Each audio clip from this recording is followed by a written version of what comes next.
ఏ ముహూర్తాన అన్నారో గాని ఇంటికి పెద్దోళ్ళు అమాయకులని, అది మాత్రం 100% కరెక్ట్. పాపం మా బాబు గూడా అంతే.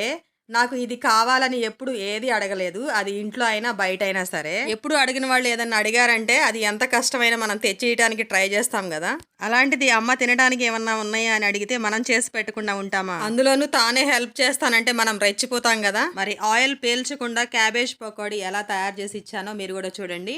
చిన్న చిన్న ముక్కల్లాగా కట్ చేసిన హాఫ్ క్యాబేజ్ వేడి నీళ్ళలో 2 మినిట్స్ నానబెట్టి వడగట్టి ఒక గిన్నెలోకి తీసుకోవాలి. అందులోకి టేస్ట్ కి సరిపడా ఉప్పు, కారం, సన్నగా కట్ చేసిన ఒక ఆనియన్, 2 పచ్చిమిర్చి, చిన్న కట్ట కొత్తిమీర, కరివేపాకు తరుగు, 1 టేబుల్ స్పూన్ అల్లం వెల్లుల్లి పేస్ట్, 1 టేబుల్ స్పూన్ జీలకర్ర మొత్తం వేసి క్యాబేజ్ లోని వాటర్ మొత్తం బయటకు వచ్చేలాగా కలుపుకోవాలి. ఆ వాటర్ కి సరిపడా 2 టేబుల్ స్పూన్ల బియ్యం పిండి, 1 కప్పు శనగపిండి వేసి మొత్తం పిండి ఈ కన్సిస్టెన్సీలో కలుపుకుని వేడి వేడి ఆయిల్ లో చిన్న చిన్న పకోడీలాగా వేసుకుని డీప్ ఫ్రై చేసుకోవడమే. Please subscribe.